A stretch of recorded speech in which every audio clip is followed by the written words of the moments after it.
happy readers, my name is Liz and today I'm going to review some of my recent reads. I have read about 13 books in the past 30 days, but I picked about 9 that really kind of stuck out to me as good fun stuff for you guys to hear about. Just as a disclaimer, I received some of these books from the publisher in exchange for an honest review, so all of these are my honest opinion. Seriously. Not all these books are from, publishers, but a good bit of them are.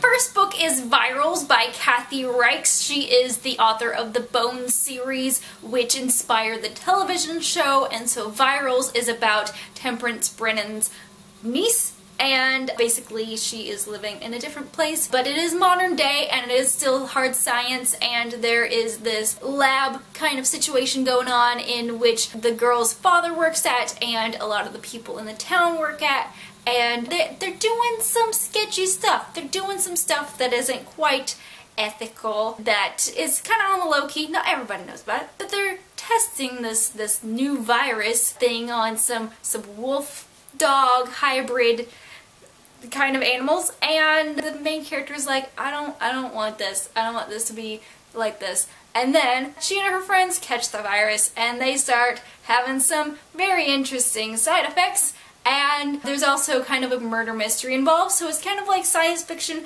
murder mystery, a lot of fun. Saint Anything by Sara Dessen. This is a contemporary young adult novel, and it is about this girl who, her brother is like the everything in her parents' eyes, and he hits a kid after, during drunk driving, and ends up in jail. And she is not feeling it. She's like, I don't think this is a good thing, and she's feeling a lot of the guilt. She feels like her family is not taking this all too seriously, that her mom is just thinking that her brother is kind of at a day camp or something weird like that. But Sydney is very much like, I can't deal with this, and she doesn't run away or anything like that, but she does meet some new friends. She actually changes schools because she's just like, I just need to change something. So she goes and changes schools and meets some new friends and kind of gains a new family, meets another family too, and so there's a lot of family involved in Sara Dessen novels. This book very much reminded me of some earlier Sara Dessen. It felt like it had a little bit more darkness to it, but not like to the point of you being like sad and crying all the time, but it does have a little bit of family feels in there. It does have a little bit of a creepy guy in there that you're just like, I don't trust this dude. And of course, you've got some good friend persons. Me, Earl, and the Dying Girl by Jessie Andrews, and I of course heard that this book is so funny and so witty and so just a lot of things, so very good. You've probably seen Jessie the Reader talk about it, you've seen Raylene talk about it, a handful of other people probably. It's not that unheard of, but I feel like a contemporary kind of falls to the wayside sometimes. Like, it's sometimes forgotten. But I felt like this had a good balance of that, like, witty, funny, but also like a little bit of darkness, a little bit like truth, really. Not really dark or really sad. It's just very truthful, and it's not a cry and dying kind of book though. It does have cancer, but it's not one of those books where you're just like, I'm a sobbing mess. You're just like, oh, okay, this is what's happening to this guy. And I felt like I could really relate to this main character because he kind of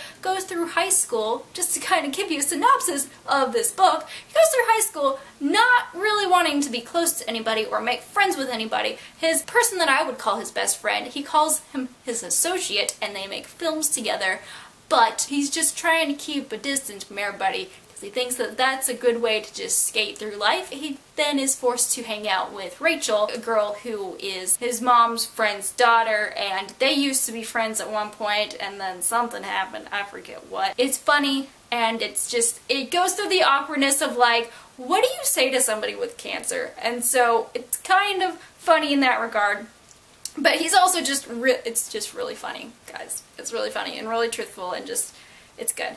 I will say that I did see the movie, and I liked the ending of the movie better, but it's just because the ending of the movie is gonna be a little bit more theatrical, but the ending of the book is really good too, just because it's like, by the way, do not turn this into a movie, but It gets turned into a movie, guys. But I like the fact that this book is written as like the narrator is writing the book as opposed to it just being kind of like, and I did this and I did this and I did this. He's like writing the book. There are lists and fun things like that. Every Last Word by Tamara Ireland Stone is a YA contemporary, and it is about a girl who is purely obsessional OCD, and she hasn't really told anybody about it.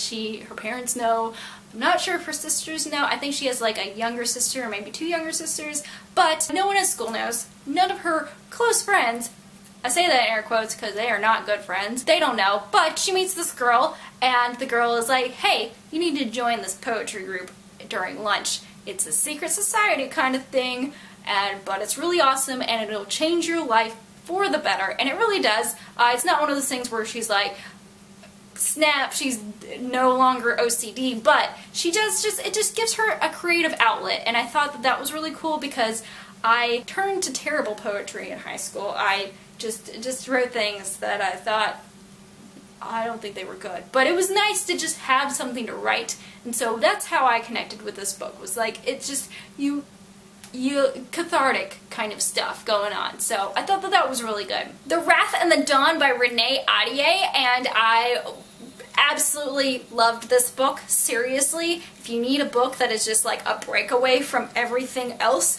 and it's just, I feel like it's pretty popular, but I feel like I need more people to read it because it is a wonderful book. It's a beautiful book. It's beautifully written, and this main character is amazing. It's about this girl who she offers herself up to be the bride of this tyrant, for the lack of a better word, and basically what he does is he marries a woman, and then the next morning she's killed.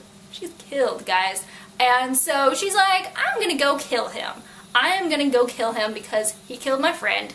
And so she goes and marries him and falls in love with him, but it's not what you think it is. And I'm not saying that as like a, you gross, I don't know what, but it's not Stockholm Syndrome. There's just something else there. There's a lot of history for him that is just, and so she's kind of like, I don't know, changing his heart, but yes, so it's really good, it's really interesting, and go read it. Never Have I Ever by Sara Shepard, and this is the second book in the Lion Game series, and it is about these 2 girls. They're twins, and one of them is dead, and basically she is following the living one, and the living one has taken her place because there's a murderer, and they have suspiciously contacted her twin sister and is like, hey, come meet me, and now through a turn of events,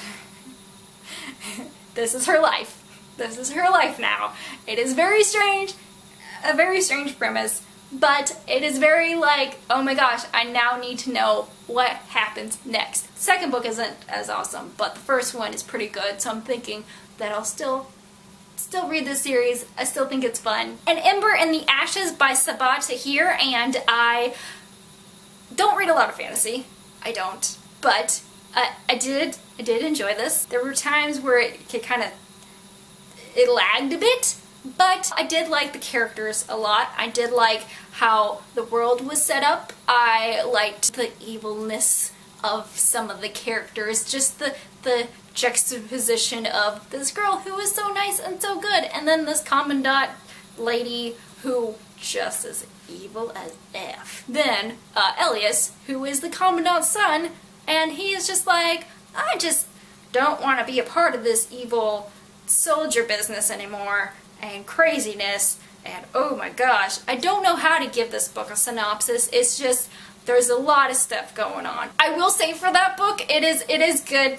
It's good stuff, but I will say, big trigger warning, it mentions rape a lot. And it doesn't get into like graphic detail or anything like that, but I'm just telling you that if you are triggered by such things, probably stay away from this one. Hello, I Love You by Katie M. Stout. Katie is one of my friends, so I was like, let's just forget that she's my friend, give it an honest review. Hello, I Love You is about this girl who has this music business family, and she's like, I just need to get away from all of it. There's a little bit of dark past there, something going on having to do with her brother. We don't really know till further in the novel, so I don't want to spoil it, but she ends up going to Korea to go to a boarding school. Her own decision. She doesn't do any sort of like research. She's just like, let's see, where can I go outside of the United States to be as far away as from my family as it possibly can be. And she kind of throws herself into this culture and is kind of resistant to it. It was kind of weird. We read some other books where a girl goes to a different country and she's like, give me all the things, all the French things. And then there are some where she's just like, what, why are you eating weird stuff? And so she was kind of like that, and so sometimes I was like, okay girl, get it, you're American, but you're living in another country, figure it out. There was a lot of good, cute, romancy stuff. There was also some good, her just being like, hey Jason, you're being a jerk, stop it, instead of doing that thing that you see sometimes in contemporary romance where she just like hides in her bedroom forever and is like, I'm not talking to you, I'm gonna go hang out with this other guy. But I'm glad this book did not do that. So props to you, Katie. You're super cool. I like that she was just like, I'm gonna be upfront with you.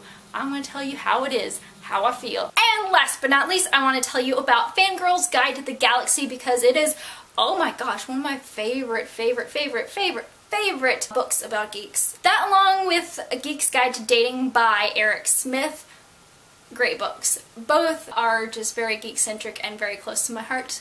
Great books, puts out some amazing books. Sam Maggs, she talks about feminism, but she also talks about being part of fandoms, going to conventions, things like that. But she also has little like interviews with different women in pop culture, so writers like Jane Espenson and Victoria Schwab and Beth Revis and some other names that you probably have heard of before. And it's really cool and it's really awesome and I love it so much. It's so colorful and so close to my heart, close to my very geeky heart, but it is, oh my gosh, you'll be sitting there flailing like a fangirl. I know my fangirl flails is like this, but you know. So those are all the books that I've read in the past month. I hope that you enjoyed this recent reads wrap-up kind of video kind of thing. I hope that you read some of these books. Let me know if you've read any of them or if you're planning on reading some of them. Hopefully you like some of these. I really enjoyed reading all of these books. They were wonderful and great and oh my gosh. So have a great day and keep reading.